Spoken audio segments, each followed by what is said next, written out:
Hello students, ये अपना chapter ecosystem जो चल रहा था, इसमें हम लोग अब इकोसिस्टम का स्ट्रक्चर और फंक्शन के बारे में देखेंगे।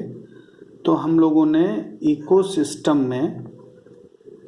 इकोसिस्टम की डेफिनेशन हम लोगों ने देख ली थी, जिसमें थोड़ा सा रिवाइज करा दें तो इकोसिस्टम में हम लोगों ने देखा था बायोटिक और एबायोटिक जो दोनों फैक्टर्स थे वो दोनों मिल करके एक साथ इंटीग्रेटेड मैनर में कैसे काम कर रहे थे और जो वो सिस्टम बना रहे थे उसी को हम लोगों ने इकोसिस्टम बोला था।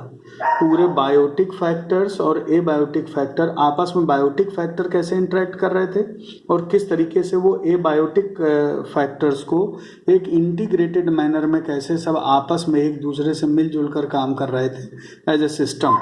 This is the ecosystem. फिर हम लोग अगर यहीं पर देखें तो जो भी हमारे पास बायोटिक और एबायोटिक फैक्टर का आपस में इंटरेक्शन है, उस इंटरेक्शन की वजह से ये इकोसिस्टम बना। तो इकोसिस्टम में बेटा इकोसिस्टम के दो एस्पेक्ट हैं। एक एस्पेक्ट है जिसको हम बोलते हैं this is the structural aspect है, और दूसरा एस्पेक्ट है जिसको हम लोग बोलते हैं फंक्शनल एस्पेक्ट। इकोसिस्टम के दोनों एस्पेक्ट हैं।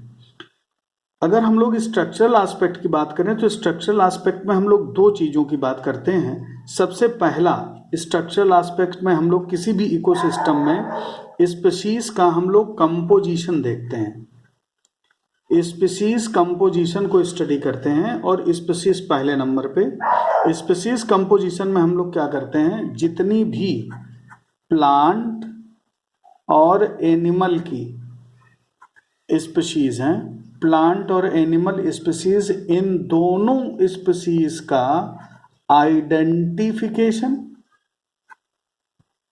और आइडेंटिफिकेशन के साथ साथ हम लोग इसी में इन्यूमरेशन भी करते हैं। इन्यूमरेशन का मतलब होता है गणना करना, टोटल नंबर को भी ध्यान में रखना।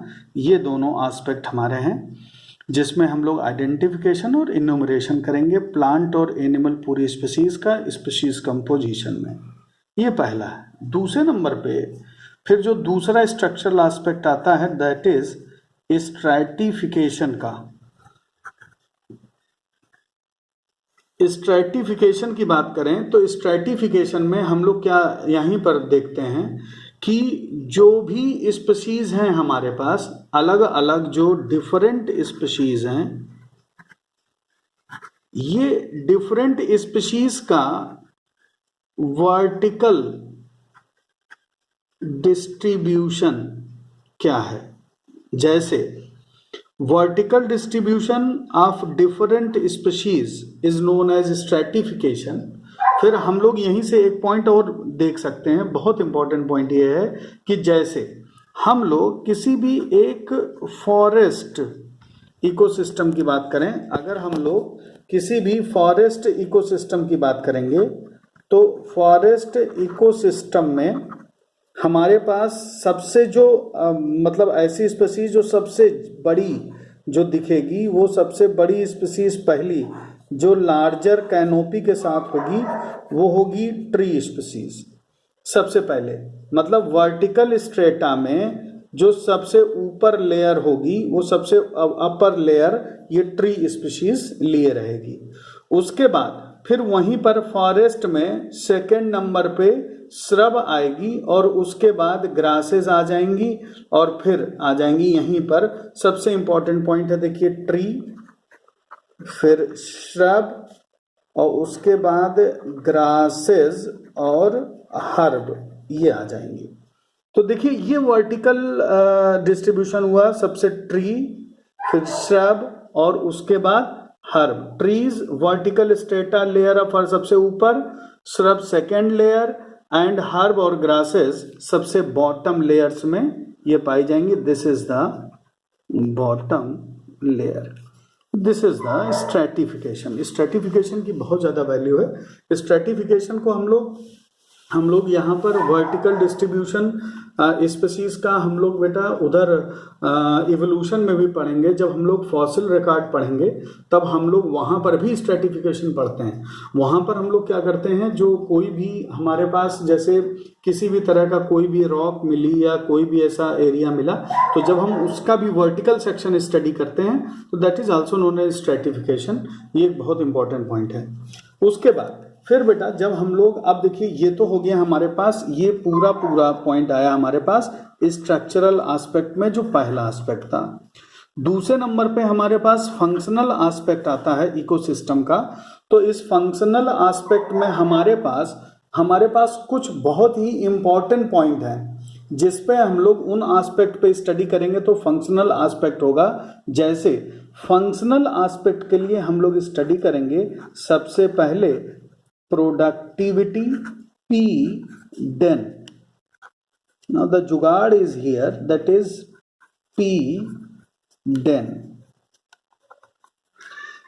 P से productivity, D से decomposition, E से is energy flow and N से nutrient साइकिलिंग है, जिसमें हम लोग कार्बन, नाइट्रोजन, फास्फोरस इन सब की साइकिलिंग की बात करेंगे। ये है हमारे पास, दिस इज द जुगाड़ इज फंक्शनल एस्पेक्ट में पी डेन।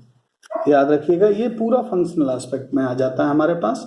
नाउ अब हम लोग बात करेंगे बेटा सबसे पहले प्रोडक्टिविटी की। तो देखिए ये इतने में, इसको ध्यान से एक बार आप देख लीजिए। मैं यहाँ पर कैमरे को स्टिल कर दे रहा हूं, जितना मैंने लिखा है आप चाहें तो इसको एज ए समरी नोट भी कर सकते हैं। ये पेज नंबर 1 है और इसलिए इतना हम लोग नोट भी कर सकते हैं। अगर आप कहेंगे तो मैं इसको स्कैन करके वीडियो के लास्ट में हम इसको अपलोड भी कर देंगे। ये पेज नंबर 1 पर इतना मैंने ये लिखा है। आइए अब हम लोग एक इकोसिस्टम की पूरी ठोस को सही से समझने के लिए हम लोग जरा सा देखते हैं। हमारी एनसीईआरटी में पेज नंबर 242 पर अगर आप देखेंगे, हम बात करें पेज नंबर 242 की, तो पेज नंबर 242 पर इन्होंने एक पॉन्ड इकोसिस्टम की बात कही है। पॉन्ड इकोसिस्टम को हम लोग जरा समझते हैं।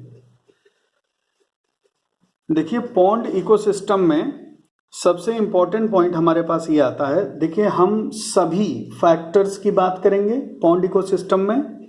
सबसे पहला पॉइंट जो पॉन्ड इकोसिस्टम के लिए वो है कि it is a self sustainable ecosystem. जो पॉन्ड इकोसिस्टम है ये सेल्फ सस्टेनेबल यूनिट होता है। ये एक बहुत ही इंपॉर्टेंट पॉइंट है। दूसरा, इस पॉन्ड इकोसिस्टम के जितने भी इंटरैक्शंस हैं हम लोग उसको एक्सप्लेन करेंगे। ये बहुत इंपॉर्टेंट पॉइंट है। दूसरा, पॉन्ड जो होता है, ये पहला पॉइंट। दूसरा पॉइंट, एक पॉइंट याद रखिएगा, सब पर डायरेक्ट क्वेश्चन है। जो पॉन्ड है ये एक शैलो मतलब छिछला शैलो वाटर बॉडी होती है। पॉन्ड एक शैलो वाटर बॉडी है, बहुत इंपॉर्टेंट पॉइंट है, जिसमें जो बेसिक कंपोनेंट है it is a shallow water body और इसी में total all the 4 basic components are present. सभी कंपोनेंट इसमें पाए जाते हैं। सबसे इंपॉर्टेंट पॉइंट यहाँ पर है कि ये जो एबायोटिक और बायोटिक कंपोनेंट की बात करेंगे हम लोग, तो अब जरा देखिए मैं यहाँ पर लिख देता हूँ। एबायोटिक कंपोनेंट की बात करें हम लोग तो एबायोटिक कंपोनेंट में यहाँ पर सबसे इंपॉर्टेंट पॉइंट आता है वाटर, जिसके साथ एबायोटिक कंपोनेंट में सबसे पहले आया वाटर के साथ डिजॉल्व्ड मिनरल्स भी हैं। वाटर के साथ डिजॉल्व मिनरल भी हैं, इनऑर्गेनिक मिनरल्स हैं जो डिजॉल्व हैं। साथ ही साथ में सॉयल है, सॉयल नीचे की ओर है, सबसे बॉटम पर सॉयल भी है, वाटर लॉस्ड सॉयल है, साथ ही साथ में न्यूट्रिएंट रिच सॉयल है। Temperature normal